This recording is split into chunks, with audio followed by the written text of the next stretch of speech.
और यूक्रेन के बीच 24 फरवरी से लगातार जंग चल रही है। हाल ही में रूस द्वारा किए गए हवाई हमले में एक नवजात शिशु की मौत हो गई। जानकारी के मुताबिक यूक्रेन के दक्षिणी ज़पोरिज़िया इलाके में मेरिटोपोल की 2 मंजिल बिल्डिंग रूसी हमले में बुरी तरह से क्षतिग्रस्त हो गई। इस दौरान रूस के हवाई हमले में नवजात शिशु की मौत हो गई। गुजरात विधानसभा चुनाव को लेकर सभी पार्टियां तैयारियों में जुटी हैं। भाजपा के अध्यक्ष जेपी नड्डा गुजरात पहुंचे। सूरत में एक जनसभा के दौरान उन्होंने राहुल गांधी पर जमकर निशाना साधा। जेपी नड्डा ने कहा कि मेधा पाटकर हमेशा से विकास विरोधी रही हैं, वहीं राहुल गांधी उनके बगल में खड़े हैं। राहुल गांधी की भारत जोड़ो यात्रा के राजस्थान आने से पहले कांग्रेस में एक बार फिर भारी खींचतान शुरू हो गई है। मुख्यमंत्री अशोक गहलोत ने सचिन पायलट पर अब तक का सबसे बड़ा हमला बोलते हुए कहा है कि पायलट को कैसे सीएम बना सकते हैं। जिस आदमी के पास 10 विधायक नहीं है, जिसने बगावत की हो, जिसे गद्दार नाम दिया गया, उसे कैसे लोग स्वीकार कर सकते हैं।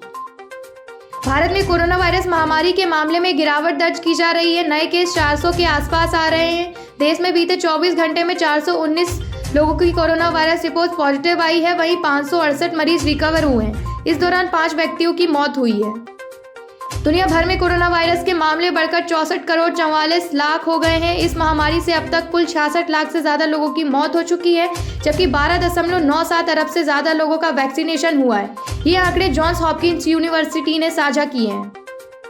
भारत और न्यूजीलैंड के बीच 3 वनडे मैचों की सीरीज का पहला मुकाबला शुक्रवार को ऑकलैंड में खेला जाएगा। इस सीरीज के दौरान भारत के पास वनडे रैंकिंग में दुनिया की नंबर 2 टीम बनने का मौका है। भारत के कप्तान शिखर धवन वनडे क्रिकेट के सबसे ज़्यादा रन बनाने वाले बल्लेबाजों की लिस्ट में वेस्टइंडीज के दिग्गज विव रिचर्ड्स से आगे निकल सकते हैं। रेलवे ने पिछले 16 महीने में 177 कर्मचारियों को निकाला है। समाचार एजेंसी पीटीआई के अनुसार अधिकारियों ने बताया कि जुलाई 2021 से हर 3 दिन में रेलवे के एक भ्रष्ट अधिकारी या नॉन परफॉर्मर को बाहर निकाला है। अब तक 139 अधिकारियों को वॉलंटरी रिटायरमेंट लेने के लिए मजबूर किया गया, जबकि 38 को सेवा से हटा दिया गया है।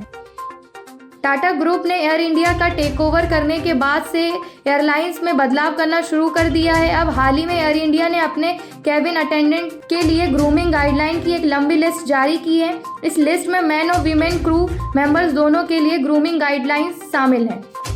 सोना और चांदी की कीमतों में लगातार तेजी दर्ज की जा रही है। पिछले दिनों गिरकर 47,000 रुपये प्रति 10 ग्राम तक पहुंचने वाला सोना अब 53,000 के करीब पहुंच गया है। इसके अलावा चांदी की कीमत में भी लगातार तेजी दर्ज की जा रही है और यह 62,000 के पार चली गई है। शेयर बाजार ने हफ्ते के चौथे कारोबारी दिन यानी गुरुवार को एक नया रिकॉर्ड कायम किया है। सेंसेक्स ने 62,412 का ऑल टाइम हाई बनाया है। ये 762 अंकों की बढ़त के साथ 62,272 के स्तर पर बंद हुआ। यह सेंसेक्स का ऑल टाइम क्लोजिंग हाई भी है।